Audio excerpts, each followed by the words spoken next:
Welcome everybody to the Curriculum Committee meeting for the month of March. In accordance with an act to implement provisions necessary to health, the welfare, and safety of citizens in response to COVID-19 public health emergency, as in Section G-11 MRSA 403-A, proceeding remote access during declaration of emergency to COVID-19 and 30 days following determination of that state of emergency. The curriculum committee meeting held through Google Meet. The meeting will be live streamed and available for viewing at www.msad11.org. We can introduce ourselves. My name is Matthew Marshall. I'm the committee chair, and I'm from Gardner. Teresa? Hi, I'm Teresa Garrett. I live in Pittston and represent Pittston. Thank you. Becky? Hi, good afternoon, Becky Fless. I'm a member of this committee when I need to be, and I'm the board chair, and I'm from Gardner. Thank you. All right. Carrie?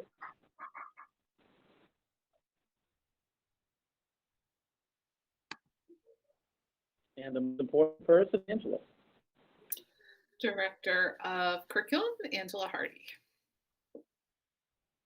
Great. Angela, over to you.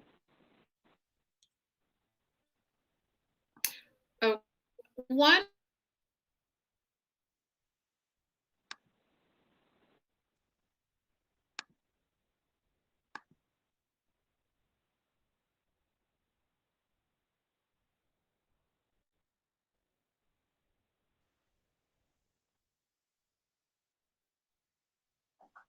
Angela, are you on mute? She looks frozen to me, but I had to join my other network because it was freezing. But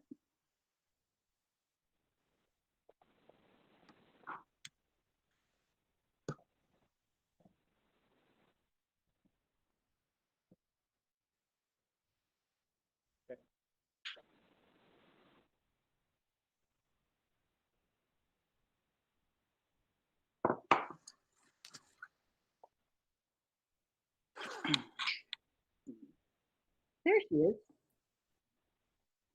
All two of her. Hi. Hi. Sorry, I got kicked off the internet. And I can't see anyone.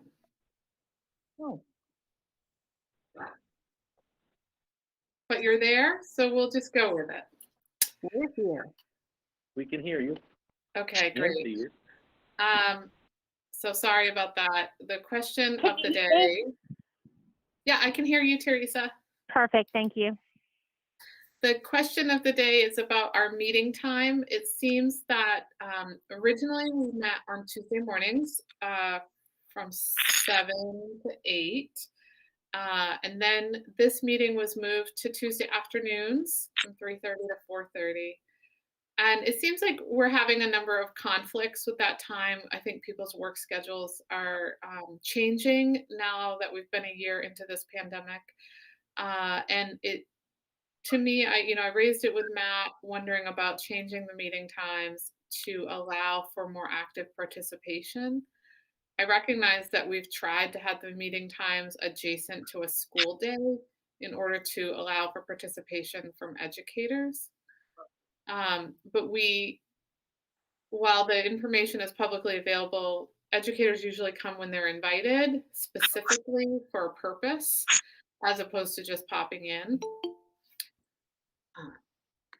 And I believe that educators would probably still show if we meet at a different time and, are intentional about planning it, since we only meet one time a month, in order to have active engagement of our full committee.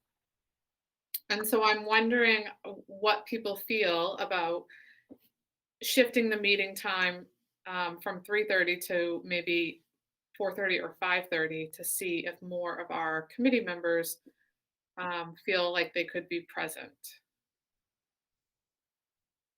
Angela, I think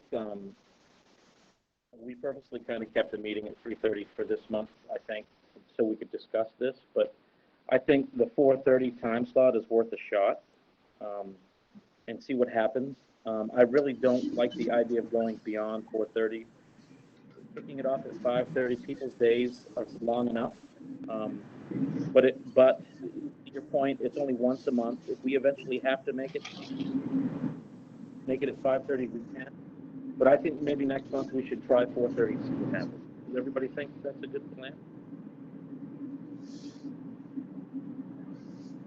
Veronica, is that something you could do?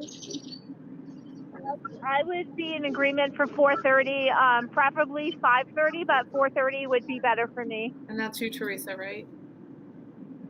Yes, sorry. How about you, Veronica? And Veronica? 4:30 is fine. I would prefer not to go later just because, like Matt says, I bring lots of work home and I try not to do too much after I get home, but I'd rather not have meetings that late.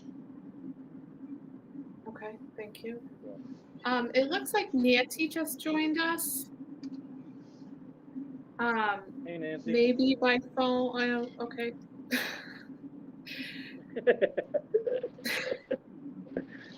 That's funny. Just kidding. So we have a preferred 5:30, a preferred 4:30, another preferred 4:30. We lost our chance with Nancy for a second. And Becky, you're not officially on the committee, but do you want to weigh in? So my only concern with 4:30 as opposed to 3:30, and I can do either one, it doesn't matter, is does it affect the ability for presenters at the end of their school day? Does that? It doesn't seem to. It seems that if I invite someone, they're willing to come as long as they know in advance and they can plan for it.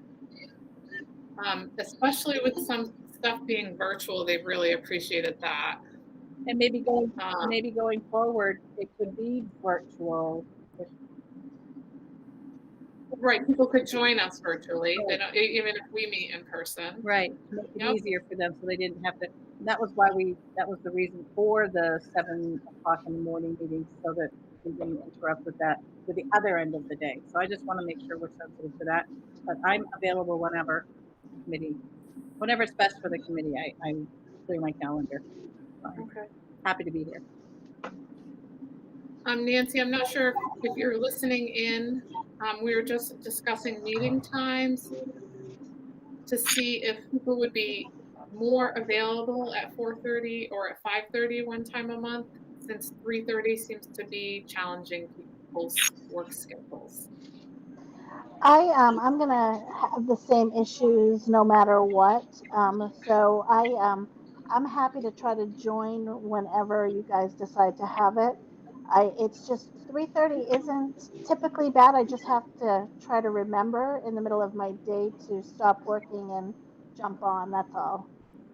But it's easier because it's virtual. If it were in person, it would be really difficult. Yeah, I understand. So Matt, where would you like to land with this? How's that impact your day, Angela? I am flexible. Okay. Let's try 4:30 then and see what happens. Okay. Would 5:30 allow you to get home and get settled in order to do it virtually from your home? It just depends on the day. Honestly, my schedule is so variable. I don't seem to have a schedule that I'm not good about creating barriers on my schedule. It's my own fault. Why don't we try 30 and then see how it goes? But I'd really like you to, don't, obviously you're probably not going to be, but don't be shy about letting me know if 4:30 is just not good for you. Okay. Because you're kind of the engine of all, for all this, and I want to, if we have to do it at 5:30, that's fine. But I want to make it as easy as that we can on everybody. Okay. Thank you, Matt. So I'll put that in the meeting notes and we'll try it on April 13th at 4:30. We'll go from there. The next item on the agenda is the state assessment update. So rather than pulling together a bunch of materials, I'll just say where we're at. The state has officially announced the vendor for the English and math assessment, which is NUEA, Northwest Evaluation Association. That is the same assessment we already use in the middle school for both ELA and math. And it's the same assessment we use in literacy or ELA in grades 3, 4, and 5. So they won't have any changes this spring. The change will be in grades 3, 4, 5 math. They will have what we call the iReady diagnostic, which is a math assessment, and the NUEA math assessment. The benefit is that the original Empower tests that we were taking were multiple tests scheduled over a period of 1 or 2 weeks. And this is one assessment period. So it's one block. iReady is one block, NUEA is one block. So we're still reducing time on assessments and increasing time on instruction this year as a result of this change. And then the other change will be at the high school level. The state assessment used to be the SAT, and it was 95% participation rate was mandatory. The SAT is now optional, and we're working with the guidance office to create pathways to encourage engagement in the SAT when appropriate. This year is a little awkward, but for future years. And the assessment will be the NUEA, ELA, and math. And that's in the 3rd year of high school. And it's one assessment period for each content area, ELA and math. And I've met with the guidance staff and I've met with the math department head and the English department head. And so I have follow-up meetings with them scheduled to be prepared for not only implementing the assessment, but knowing what to do with the data once we've secured the data. And we're kind of looking at whether or not it would make sense to add the NUEA in 9th grade, because otherwise we don't have data we only have it in 8th grade and then all the way in 11th grade. And we're trying to find avenues where the data can be most informative, both for students and for staff. So that part's a conversation that's separate from the state assessment. As a result, the budget will change some because the state will pay for that assessment that we normally pay for. So we'll be making some budgetary adjustments once we get that information clarified from the state. The assessment window is flexible this year. So the window is from March 15th through June 15th, which is unheard of in state assessments. So in our system, we will our window will be in April through June 1. And we will work on clarifying the dates I don't have to run the assessment at the same time for every grade level. So while that lengthens the time for the tech department to help us with any glitches, it also reduces the impact by not every building will be operating all at the exact same time. So that could be helpful for us, especially with the high school being new to this. And so training will be coming to support the high school staff in their implementation of this. The one other feature about this assessment is that while we are at this point required to conduct it this spring, and we would for the grades we already had NUEA, the scores won't account for anything like a school-based or district-based report card from the state. We are to submit the scores. They will be held in the state database, like all state assessment scores, but they won't be used for accountability purposes. That's going to be my big question. I think it's their way of encouraging systems to make sure they're checking on student growth and considering what was the impact of the pandemic on their learning and having some data to inform that. And then the other feature about NUIA is we can conduct it remotely. So for our cohort C students, originally the state had thought that they would not support remote assessments for ELA and math. At this point, I believe I will be able to do that. Otherwise, I have to bulk load all the students who are in cohort C into a waiver process with the state, and then we would still assess them for our own records, but not submit those data points. So that part's being worked out. For the science assessment, that window is in May. It is a new assessment also. We've always done a paper and pencil assessment. This assessment, it's grades 3, 5. No. It's grades 5, 8, and the third year in high school. So it's three levels, not grade 3. Grades 5, 8, and the third year in high school. It's always been paper and pencil. This year it will be digital. They have stated that it is not to be conducted at home. So I will have to seek waivers for all of our cohort C students in those grade levels. It is considered a pilot year, so we won't be held to those scores for accountability purposes either. It's their field test year because it's the first year that it's put into place, which is good for us since it's such a new approach. And while we will receive the NUIA scores pretty instantaneously, the science scores will be a bit later, probably after school gets out. So that's what I know. And then of course we also have our English language learner WIDA assessments and our alternative assessments for students who qualify. And those are already in the works and students are already working through those. But for the big assessments, we're still on track. And it won't be that new for families because we've been using the NUIA.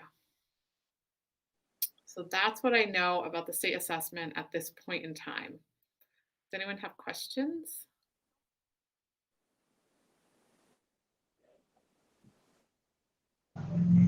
I think more of a comment or maybe a question. How are the teachers receiving this? Because I personally would think that they would be able to use it as a tool to see how effective or ineffective this year has been. I like measuring things. I like data. So yeah, that's my question. Me too, Nancy.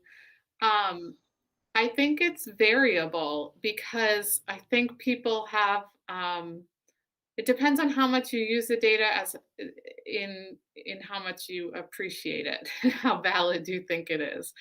I find it really helpful. I appreciate that it's not a whole new test that we have to learn and a whole new proctoring system and a whole new reporting system that we have to understand how to read the data. So I think if you look at it globally, the teachers will appreciate that there aren't more changes happening. That's what I understand to be true.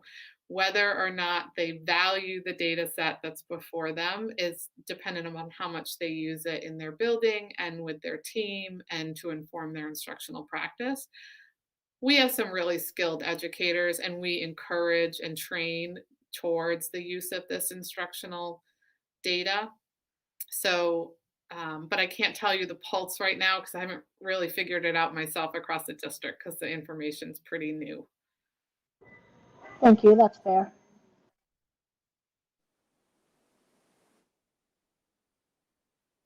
So since we're on the thread of assessment data, I thought I would share with you that we did conduct fall assessments, our universal screeners that we needed to do. We did do that this fall. We did it 3 weeks later than usual to allow ample time for our students to start making some transitions and getting used to some of the new protocols in the schools in the 2 days per week.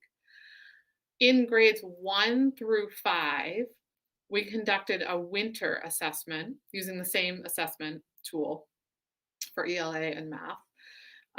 In kindergarten, we did not. We felt like we just couldn't take away from that instructional time, although a couple classes did opt in anyway. And then in middle school, we did not. So middle school we'll have fall data and spring data.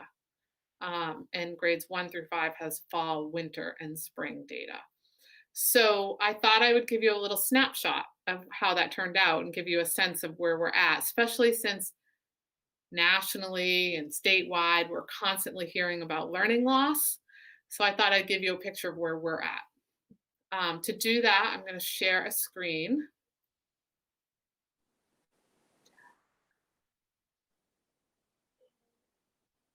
Which means I need to have that up.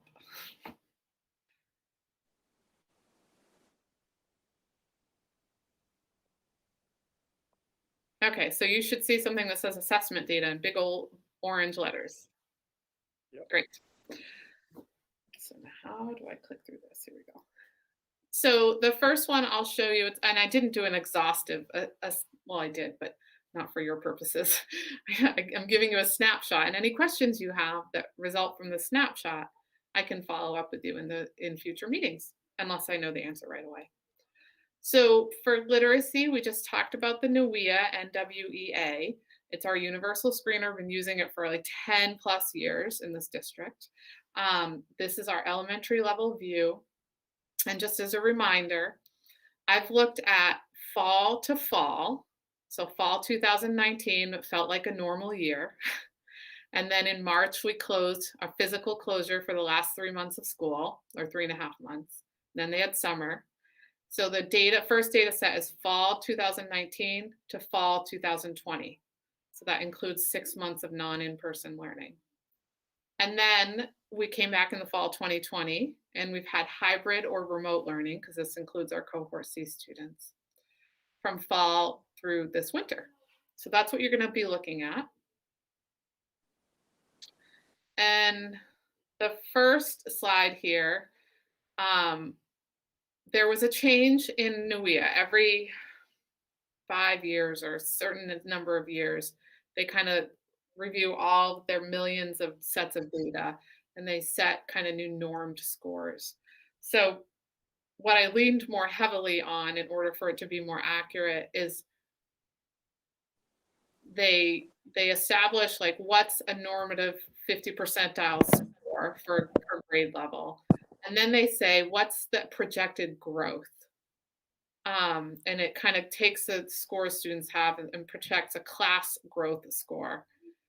And then in the period of time you're looking at for the projected growth, how many of those students met that projected growth score? So what I really decided to lean on is, what does growth look like in our district? If we're looking at loss, what does loss look like? So here, for example, are what we would consider a normal year in fall 2018 to 19. We've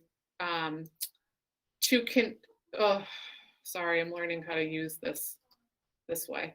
We have, these aren't classrooms. These are a combined group of classrooms at a building. So kindergarten at one building across their classrooms, kindergarten at another building across their classrooms. And one building that year didn't assess. There was a reason for that. But so the 38% of the students in one group met the anticipated growth, what they expected students to grow from fall to fall, and 49% met that year. And you want 50% or higher, really, and in the most ideal world, you want 80%. We're not a district that's historically hasn't reached that 80% of the projected growth yet, but we will get there. So that same group of students in fall 1920, so the year that started normal and ended with a closure, they had some lower, they did not meet their growth across that year. And remember, these are our earliest learners with their foundational reading skills, is what they usually achieve really in their kindergarten and their first grade year. And a lot of their first grade year was not in person and with direct instruction from a teacher. So as you can see, the only 21% up to 38% of our students across those buildings met their anticipated growth goals.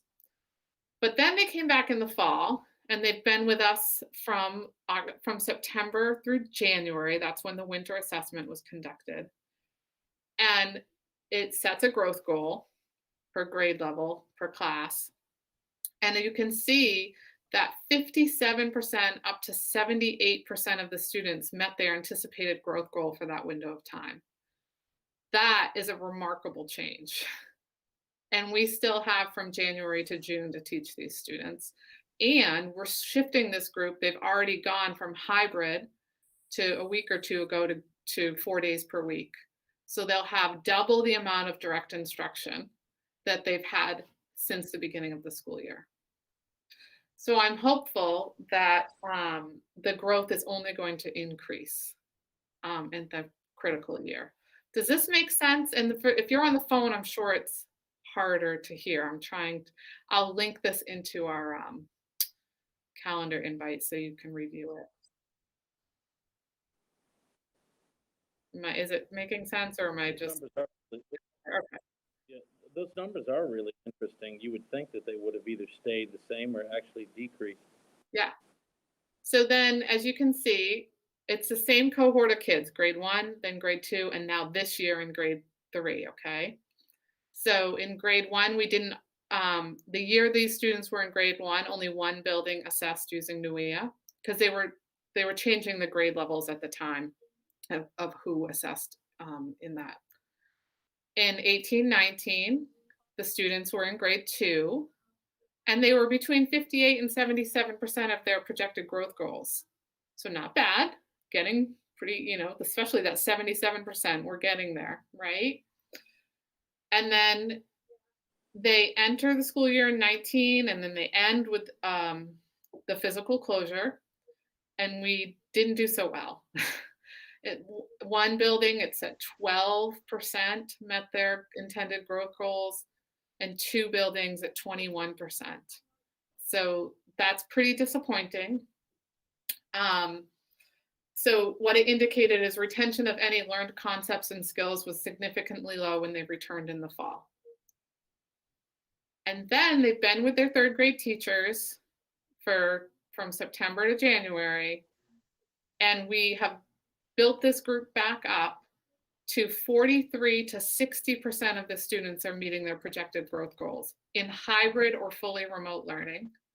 And we still have 6 months of school. Well, this was January data. And we're shifting from 1 full trimester to green 4 days a week, doubling their direct instruction.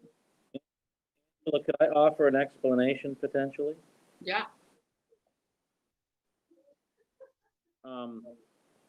Part of it might be that virtual teaching has gotten a lot better because they've done it longer now, if you know what I mean. Does that make sense?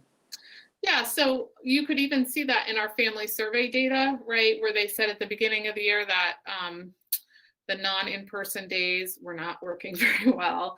And then as the year went on, students learned to develop a schedule with their families. The teachers adapted how they were presenting material so it was clearer for students. They could follow a progression more effectively. Students understood what time of day they were better at attending to their learning when they're not in school. And then there's been a great deal of consistency where possible in some of those virtual support sessions that we've offered through specialists or classroom teachers. Yeah, I mean, I think there's so much of it. It's about families becoming comfortable with a different learning environment, students becoming comfortable, teachers becoming more effective in those new learning spaces, and students having some direct instruction 2 days a week. And so I'm super curious about how that's going to change with 4 days a week of direct instruction. Right. Yeah. So it's promising. Sorry, go ahead, Matt. It might even decrease a little bit, but that's okay. I guess you could expect that. Yeah, I'm hoping that we can try to keep this window as late into the school year as possible without really hitting June. June's a really hard time to conduct assessments for little people and for teachers. It's really the time to start reflecting and wrapping up and planning forward. But I'll be curious where we land. And I was really careful, like I haven't shown you which buildings and I'm not getting to the teacher level data. I think that that's something to happen in the building level and in the classroom level. And then this one is another kind of long-term. So you can see we had a grade level, grade 3 in the year 17, 18. They've just historically had lower proficiency rates before grade 3 even. So just for a little more clarity on this group, so they only gained 14 to 25% in their projected growth. So then I went over to their grade level expectation proficiencies, like how do they actually score on the assessment as compared to grade level expectations. And we had 58 to 60% achieving it. So what happened is here we had some higher kids, but they didn't make much growth. So they kind of stayed stable. And we had some lower kids that didn't make much growth. And then we had some kids in between that made quite a bit of growth to get to that 60% mark, but not to get high enough on the growth proficiency. So people kind of plateaued that year. But then they got into 4th grade in 18-19, and their proficiency scores were much wider range, 33 to 69% at grade level expectations. So that you kind of don't want to see that, but you can see that the group was diverting. The higher we're getting higher, the lower we're staying low, and the middle was just kind of expanding. But when you started to look at their growth proficiency, we went from 49 to 65%. So they were making growth. They were making pretty significant growth from where they were. They just weren't making enough to get that grade level expectation up higher than, 33 to 69%. And then last year they were in, this year, in the fall, this year they're in 5th grade. And what's really interesting is they actually retained a fair amount of their concepts and skills.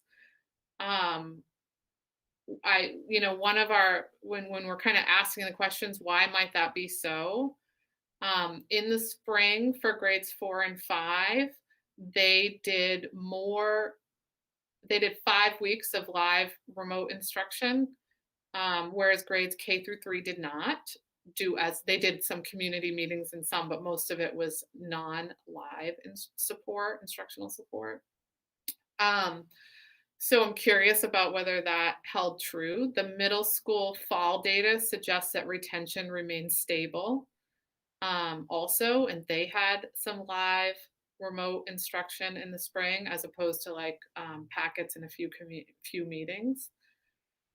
So that's just interesting. Why were they able to retain, or is it just developmental? Why were they able to retain their knowledge and skills and at least come into the fall with some stability? But the part that's worrisome that we need to look into is this group that has historically struggled, but was able to retain through the physical closure is back to historically struggling, right? Right now, their growth is average in some spaces and only at 28% meeting their growth goals in another area, and it's the same group that was at 14% in 3rd grade. So we don't know why. We're working on that. Teachers are looking very closely at their data to figure out if there's an area that they can hone in on to really build up students' skills. The principals are part of those conversations. It is not a like single teacher issue. This is like a systemic, something's going on with this group. Becky? I'm just curious, and I hate to say, I want to say this nicely.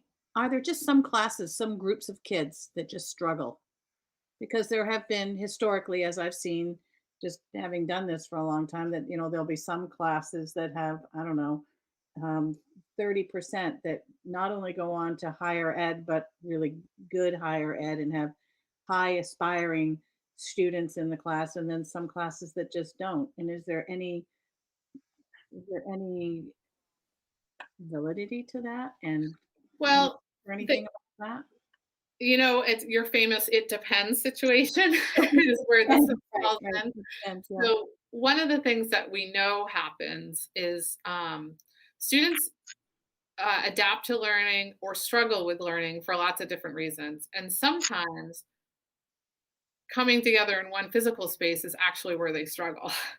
So Right. sometimes we're seeing some kids in our remote group thriving because they self-report that they're not as anxious because they're virtual and not sitting beside their peers. They're not as distracted by their peers because they can control their virtual space more than they can control their physical space in schools.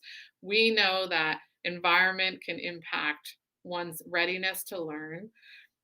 And so there's so many different ways we can look at this. So we could look at it as, is there something going on when they were learning virtually versus when they're learning in person?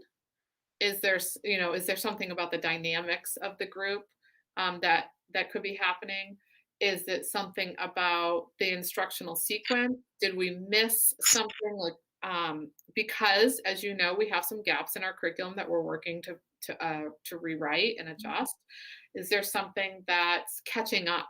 Fifth grade is a year of much greater complexity.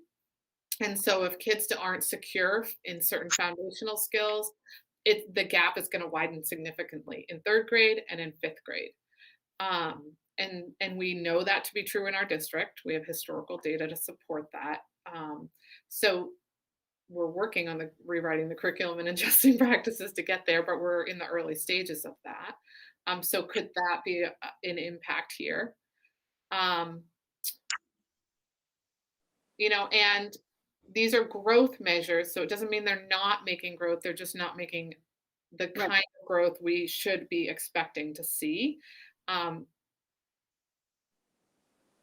So the goal here is to get teachers to work together and look at the data and help us understand what it means, and then have us help them think through what is it that they need to allow for greater learning to happen. Is it a physical environment? Is it different levels of tiered supports? Is it a curriculum or instruction element or resource element that we can help? Or is it partnerships with families that we need to strengthen? And I don't have that answer right now, but I know that they've been working in their grade level building teams to try to uncover what that could be, what's leading to this. And I just one follow-up question, if I may. Do you feel as though at the third grade level, those teachers, do they have enough time to actually assess these students? Because they need to be assessed individually as well as in a group. Do they have enough time to do that, to figure out where they are and stay on task and do all the rest of the teaching and that needs to be happening? Do they have enough time? I think they have time. I think the issue is that our resources are, one, we haven't provided a lot of training for the resources that we have over time. And some of our resources aren't providing us the type of information we need. So that's why we're looking at our assessment sequence. That isn't just this universal screener. This is one point of data. And say, okay, we do something called the developmental reading assessment, but we have the version that was first created like 15 years ago. And we don't have, there's 4 versions since, and we don't have any of those. And so like comprehension is a really nuanced area because someone can come across as not comprehending, and you need a few other measures to look quickly. We're not talking 45-hour-long tests, like 5 to 10 minute quick one-on-one assessments that can help us understand: is it making meaning of the words that's a problem? Is it some foundational reading skill issue that's a problem? Is it background knowledge that's a problem, like prior experiences? And I'm not sure that we don't universally have the tools available to support that kind of diagnostic. we have them in pockets. And so that's what we're actually working on right now this year is that, like, what is the kind of the flow chart that someone would need, and then do we have the most effective and efficient, we don't want them to take too long, tools for teachers to look at that, to work with the student and understand what the gap truly is. And then do we have the supports to enable that? So that's professional development and coaching for them to know what to do with that information when we have it. And I think this district's made a commitment to moving forward that way, but it takes a little while. And this year is no exception, given the multiple demands on people's professional learning time. It's a ship adjustment. Yep. We've made some shifts in the last couple of years, slowly, mostly in kindergarten, starting in first grade. And so I think over time we're going to get there. This year, we're by the end of this year, we'll have made a number of new shifts that will impact third grade, fourth grade, and fifth grade. Thank you. And I hope I didn't, Matt, take too long with my questions. In math, I gave you a little bit of a different, quicker snapshot. So we use something called the iReady Universal Screener instead of NUIA. It connects more directly to the math resources that we're using. So if you're trying to think about coherence, whole system, and alignment, this screener aligns more effectively with our math practices and our math program. And then just a few notes. We have a brand new math curriculum this year, of all years, and a brand new math program this year, of all years. So we're only in year one of both of those. And then just quickly to show you what this means. The top two bars that go horizontally is last school year from September to January. So I wanted to give you comparable data. So diagnostic 1 is in the lighter colors on the bottom, diagnostic 2, the brighter colors. And then the bottom horizontal bars is from September of this school year to January of this school year. So a couple things to note on this. From diagnostic 1 to 2, both years, we increased green. So green means students are on grade level or exceeding grade level. Yellow means they are one grade level below in enough categories to show up. There's 4 domains, in enough categories to show up as yellow. And then red means 2 or 3 grade levels below in enough categories to show up in that character. And basically the good news is, no matter what year we're in, from fall to winter, we're increasing green and decreasing red. That's good. And then when we look at it this way, if you look on the left-hand side first, students who are struggling the most, the ones struggling the most. Last winter, we had 10% of those, and this winter we have 18%. So it's a little bit of a jump. That's why the red arrow is going down.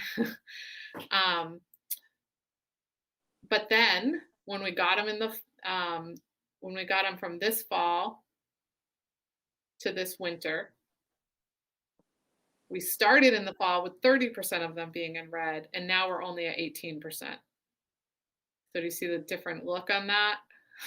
So like year over year, we have more students in red than last year. But when you look at a different slice of it, we've almost half the number of students who were in red when they came to us this fall. Does that make sense?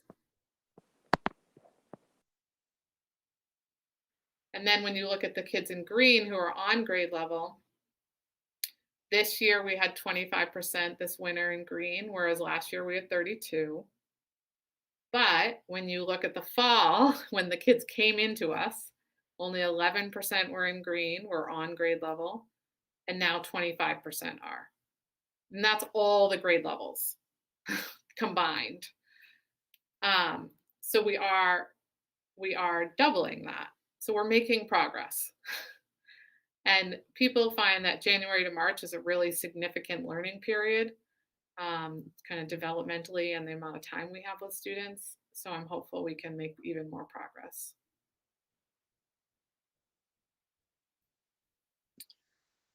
And our next steps, we are doing some specific work with district grade level meetings. So that's every first grade teacher across the district meeting by grade level virtually.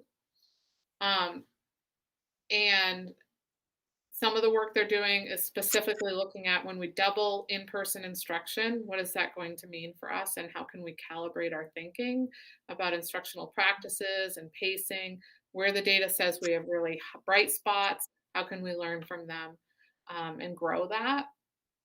And then also one of the big concerns for teachers right now is because we have more students or will have more students in the classrooms, it limits the mobility of our classroom space. And so we're building in some professional learning on how to integrate movement into the academic learning time safely, following all the guidelines, but not just as like a snack break or a recess break, but integrating it into the learning process.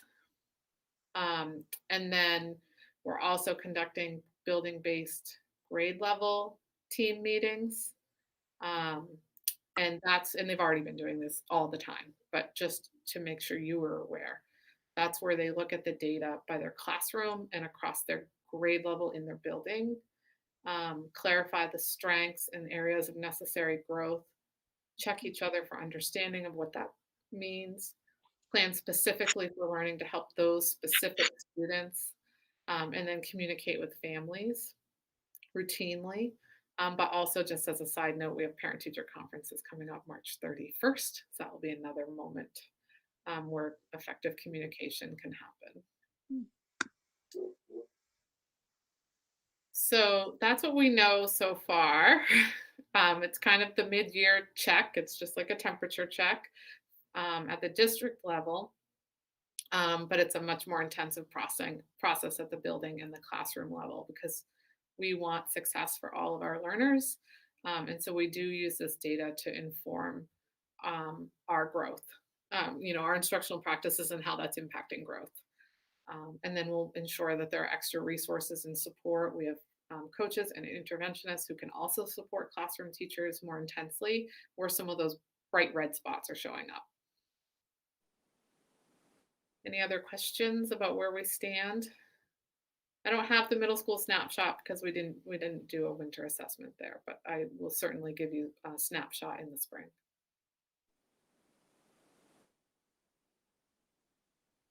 Great, I will stop sharing my screen.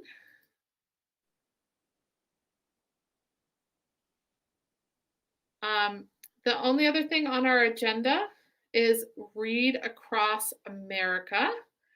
And I was just going to show you one quick thing in case you didn't see it, because it's very exciting.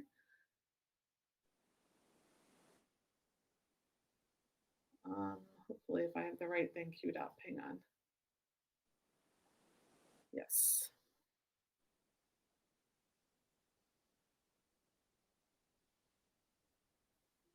So Deborah Butterfield, our head librarian who works out of the high school, worked in collaboration with our whole library services team and the Gardner area public libraries team to, you can find this on the high school's website, to publish an article about Read Across America. And I'm sure you've seen all kinds of information about Read Across America. It's been, the Dr. Seuss books kind of played that into that whole story. But we have the whole month of March where we're doing a lot of work on Read Across America. And there's been some really innovative thinking, and I just wanted to make sure you were aware of it. We have had, as you know, from our last meeting, a little bit of hours for students, given the restrictions. And Deborah and the team at the high school were so clever and helped students find ways to secure community service hours by actually recording themselves reading some of their favorite children's books. And creating a library of these really special recordings. Some siblings actually recorded together, which is really special. And so English classes, the book club, National Honor Society, Interact, and the civil rights teams and other students have recorded 66 videos of themselves reading stories that were shared with the elementary school classrooms. And teachers could then look at the titles and who read them and select different ones to share daily with their classrooms across the month. That's incredible. And then on top of it, there's been a book study going on at the high school for the young adult text. And the author visited the school virtually and engaged with the students who are reading that book directly, which is another very exciting opportunity. And with this virtual world, these things can happen now.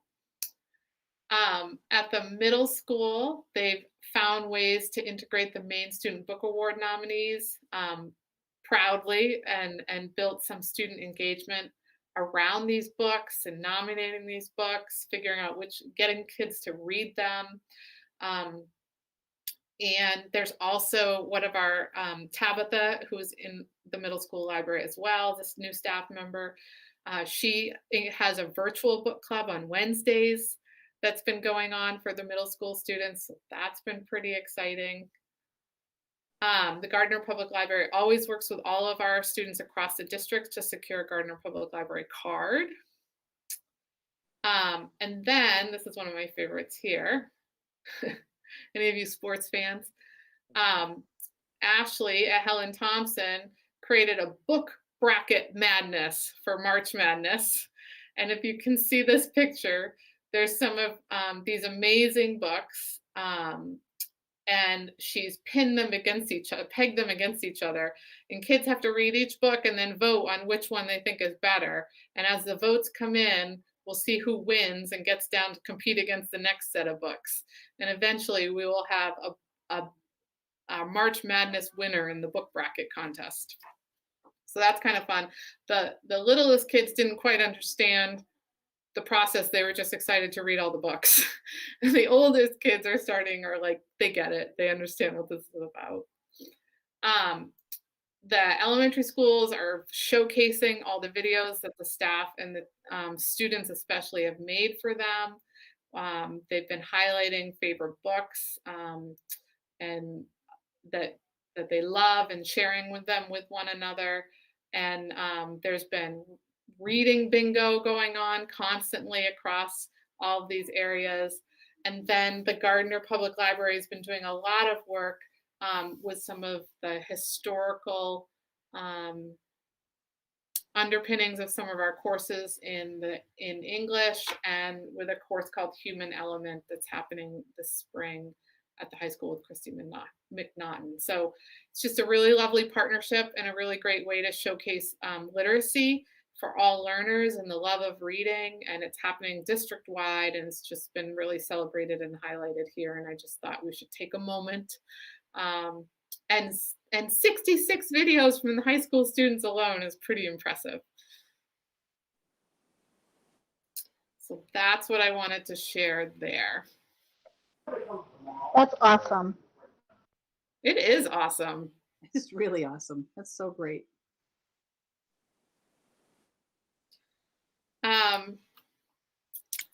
Any other questions or any topics that you think we need to pursue as we move through the spring months?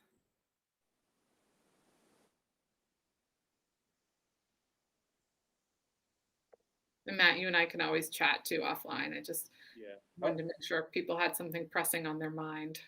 Are you still, as we get into the budget, farther into the budget season, are you still concerned, or are you feeling a little bit better? I had a budget meeting with the budget director, the director, Andrea Dish, and, and the superintendent. And I actually feel okay. We are able to redirect some of the one-time costs that we are wanting to put towards curriculum to create tighter cohesion and alignment, to reduce the learning loss, towards the federal funding that we're getting. And as a result, that will make my budget remain stable year over year. what we don't want to have is lots of highs and lows in the budget. Well, anyone's budget, but mine also. We don't want to have a year that's really high and a year that's really low. And I did have an increase of like $126,000 as a result of the conversations we had.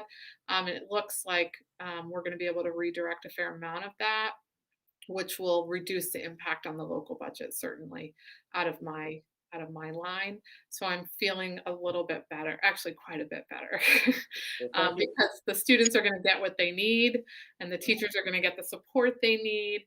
But we won't be creating such a short-term impact on our local budget.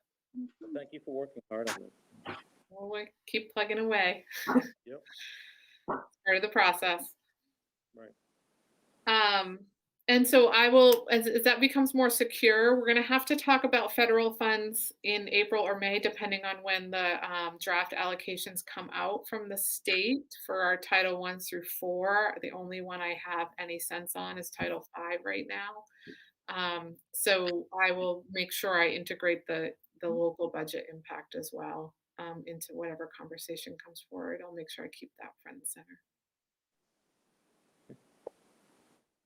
Awesome. Great. Well, folks, we're done 3 minutes early. Actually, can I ask a question? Oh, yes. Sorry. You have 3 minutes. Can we go back? I don't know what was discussed before I joined, but going back to the meeting time, I think it was suggested that we move it to 4:30. Is that going to conflict with people that are also on the finance committee? Doesn't that start at 5:30? And would there be any breathing time in between? That's a good question. Becky, Just do a you thought. have an Just a thought. I thought it was on different days that we met. Right, finance is not tonight. Finance is next week. So it's different weeks. Yeah, it's different. Yeah, I think it's the third Tuesday. However, to Nancy's point, there will be a time where we start to meet every week but that will only be In April? I think only in April. Nancy, I think you're right. It will only be in April Which is that's our next meeting, right? Right. So it's just something to consider. It is something to consider, but we have to set the budget next month. So I think we will. Do you want to try 4:15 for 1 hour to give you a 15-minute break between finance and curriculum, at least for that 1 month? Is that just too confusing? Or I'm fine with that. That would be great. it might give someone like Nicole and Veronica, who work in schools or with schools, just a little bit later time to be able to join us, maybe, but not too late. Right. That might be a little tricky for Teresa. Teresa, could you do that just for April? I'm sorry, can you say that again? I keep getting an echo. Yeah, just for April, would you be willing to try to adjust our meeting to 4:15 instead of 4:30 in April because of the conflict with the finance committee? It's only an April thing. So what would that look like that day? Yeah, so instead of us meeting from 3:30 to 4:30, we'd meet 4:15 to 5:15. Are you on the finance committee? I am. So then you'd have a little break, and then you'd probably have to have a budget meeting from 5:30 to 6:30 that night. Okay, that should work. Okay. Hey, once spring comes, everybody's going to be full of energy anyway, and life's going to be renewed, and we'll be happy. That would be I'm great. looking forward to it. Yeah. No, that should work fine. Thank you. Okay. And Matt, you're comfortable with that then for that 1 month? Yep. Okay. Great. I will make sure I document that on the minutes and get those out to everyone. Thanks, Nancy, for raising that. You're welcome. Now it's exactly 4:30. Yay! Shall we adjourn? We should. Great. Thank you, everyone, for your time. I appreciate it. And your great questions. Good job. Bye. Bye. Bye.